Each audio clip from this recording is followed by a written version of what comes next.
and welcome to my podcast. Today, my guest is N S Santhosh, my grand uncle. He is a mechanical engineer with 33 years of experience. He is currently working at Delphi TVS, Chennai, India. He has also authored 5 books for students of mechanical engineering. Hi Santosh Tata, welcome to the show. Yeah, good evening. How are you, Vedant? Good. I'm very happy to hear that your name is Vedant.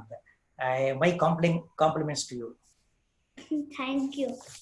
So, Tata, in my research, I learned that engineering is all about solving problems. I'm curious to know what type of problems do mechanical engineers like you solve? See, problem. When you say problem doesn't arise in the beginning itself. Because when we design a machine or when we put this into practice or while doing the production, then only we have the problems. Otherwise, when you look at as a whole in engineering, the initial process, if you look at designing of the process, then manufacturing, then putting into a test. When we do all these things, we look at the problems, and the problems are identified and solved on the job. Otherwise, it won't start with the problem. What are the different types of engines? Different types of engines, if you look at from the automobile perspective, petrol engine, diesel engine, these are commonly used. But otherwise, we have gasoline engine also in the aircrafts and all. So, but on the road, in automotive vehicles, we use petrol engine and diesel engine. But in the coming years, we are thinking of going ahead with the electrical vehicles also. What is most used, petrol or diesel engines? Cost of petrol and diesel is almost equal. Therefore, people prefer petrol engines and diesel engine. The business has come down. Another thing is now, if you look at the emission norms and all, there are strict norms coming up, and BS6, that is what coming from April 2020 onwards. So therefore, people are opting for petrol vehicles. See, normally if you look at the private vehicles, if you look at cars and all, private people will go for petrol vehicle because it's sparingly used. But in the case of taxis and other segments, they go for diesel vehicles because diesel cost is less compared to petrol. Why do some engines need petrol, some use diesel, and other types of fuels? Depends upon the requirement. Say, for example, now, whenever you look at heavy vehicles like trucks, buses and all, we go for diesel vehicles. And in the case of small vehicles like cars and two-wheelers and all, we go for petrol vehicles. When we press the ignition button or turn the key, how does the engine start? Okay, fine. It's a good question. See, if I go back to a few years back, initially we were not having this type of self-starters. Those days, if you look at any old movies and all, you will come to know, we used to have a rope and start the IC engine. See, these engines are called internal combustion engines, IC engines. To start this initial start, priming is required. Priming means to start. So in olden days, we used to have that type of system. But today, we have the self-starters. Say, for example, now our sister concern, Lucas TVS, there we are manufacturing this self-starters. When the ignition key is on means we are supplying electricity to that self-starter from the battery. And the self-starter will rotate. So when it cranks the engine, in an engine we have a flywheel which stores energy, and this self-starter will crank that engine, and after that IC engine, once it is started, continuously it works. So therefore we need this ignition system. How does a car stop? See, normally what happens in petrol engine, we use spark plug. In diesel engine, we have the compression system. So in the diesel engine, we cut off the compression. That means air supply to the engine. In the case of petrol, we cut off the electrical supply to the spark plug. So thereby we stop the engine. What is the difference between a two-wheeler drive and a four-wheel drive? Normally, whenever we use the vehicle in the city or in other villages and all, we use a two-wheel drive. In some vehicles, we have a front wheel that is called a live axle we have, and the differential is fitted in the front and that is used. In some vehicles, we have at the back.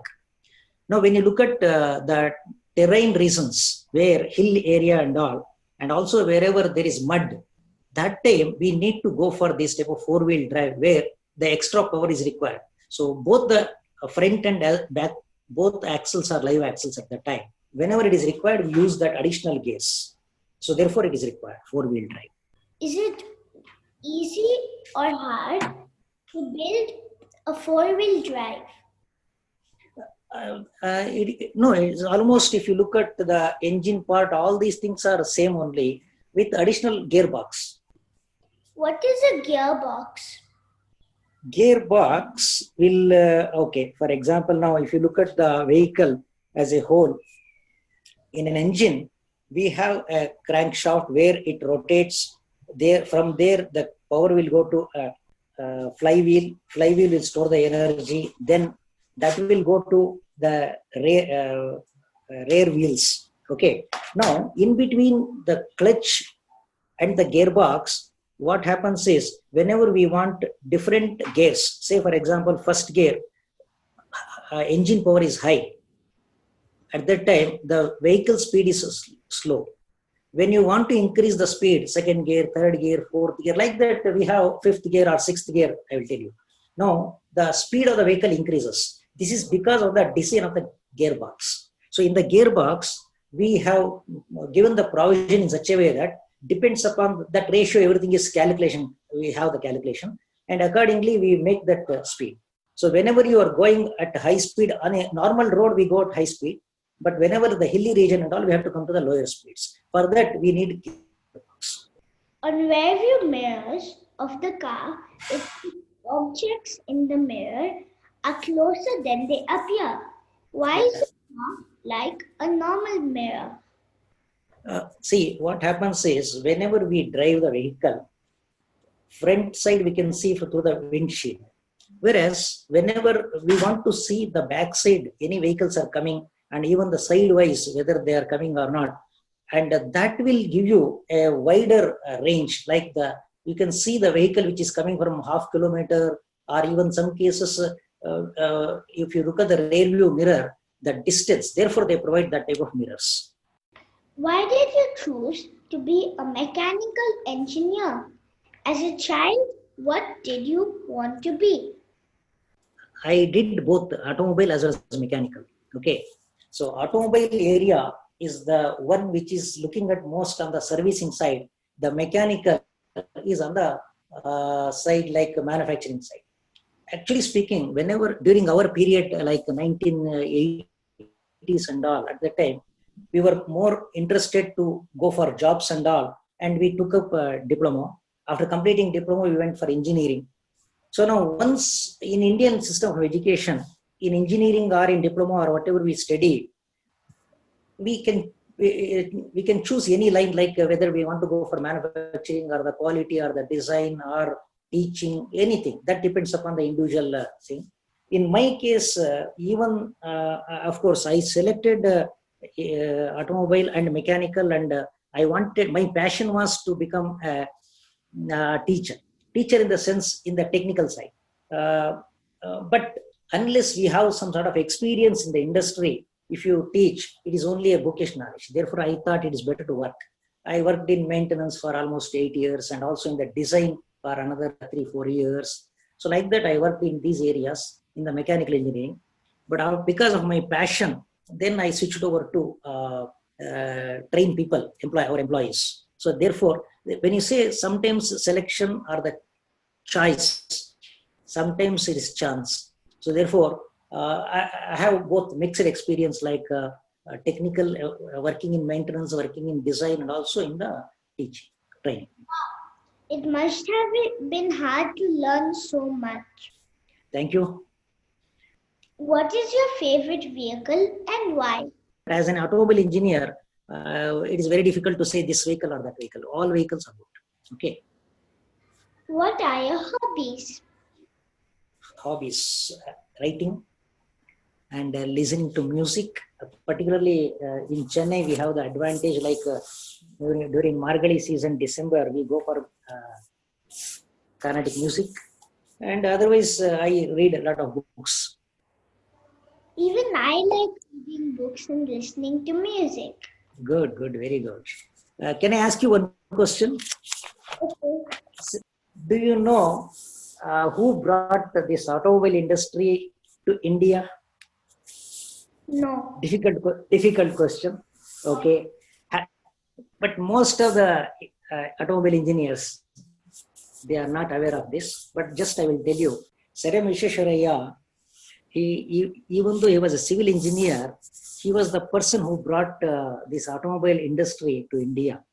When he prepared a report and submitted this to Government of India, and he has recommended that we need to start automobile in India. Before that, we were not having this automobile. When you look back the history of automobile, where only the import of vehicles we started somewhere in 1930, and own vehicle manufacturing started only in the year 1940-42. Hindustan Motors at Calcutta, that was the first ambassador car, was the first vehicle came out.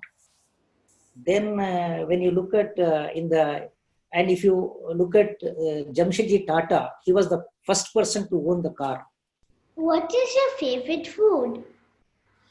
Favorite food? I always like this upma made out of rice. Thank you so much for coming on my show. Thank you, Mr. Vedanth. Dear listeners, follow my Facebook page, Curious Vedanth, to get updates on the upcoming episodes. To listen at leisure on your phone and get notified about future episodes, subscribe by searching for Curious Vedanth wherever you get your podcasts, such as Apple Podcasts, Spotify, Stitcher, Google Podcasts, and many more. You can also listen to my show on vedant.buzzsprout.com. Thank you for listening to Curious Vedanth. Don't forget to rate and leave comments.